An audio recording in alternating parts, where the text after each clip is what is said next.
আসসালামু আলাইকুম। আমরা আমাদের জীবনের নানা প্রয়োজনে আল্লাহর কাছে দোয়া করি, কিন্তু আপনি কি জানেন এমন একটি বিশেষ সময় আছে যখন দোয়া করলে মহান আল্লাহ তাআলা কখনোই ফিরিয়ে দেন না? আমাদের প্রিয় নবী সাইয়্যিদুল মুরসালিন হযরত মুহাম্মদ মুস্তাফা সাল্লাল্লাহু আলাইহি ওয়াসাল্লাম এই গোপন সময়ের কথা আমাদের জানিয়ে দিয়েছেন। সহিহ বুখারীর হাদিসে এসেছে, প্রিয় নবী মুহাম্মাদুর রাসূলুল্লাহ সাল্লাল্লাহু আলাইহি ওয়াসাল্লাম বলেছেন, প্রতি রাতের শেষ তৃতীয়াংশে মহান আল্লাহ তাআলা দুনিয়ার আকাশে নেমে আসেন এবং ঘোষণা করতে থাকেন, কে আছো যে আমাকে ডাকবে, আমি তার ডাকে সাড়া দেব।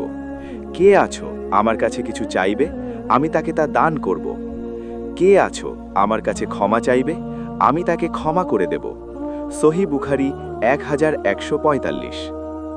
আপনার যদি খুব বড় কোনো হাজত বা চাওয়া থাকে, তবে শেষ রাতে তাহাজ্জুদের জায়নামাজে দাঁড়িয়ে চোখের পানি ফেলে আল্লাহর কাছে চান। ইনশাআল্লাহ আপনি নিরাশ হবেন না। প্রিয় নবী সাল্লাল্লাহু আলাইহি ওয়াসাল্লাম আমাদের শিখিয়েছেন যে মানুষের কাছে চাইলে মানুষ বিরক্ত হয়, কিন্তু আল্লাহর কাছে না চাইলে আল্লাহ অসন্তুষ্ট হন।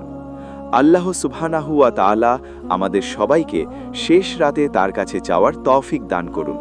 আমিন। এই শিক্ষণীয় বার্তাটি শেয়ার করে অন্যদেরও দোয়া করার সুযোগ করে দিন।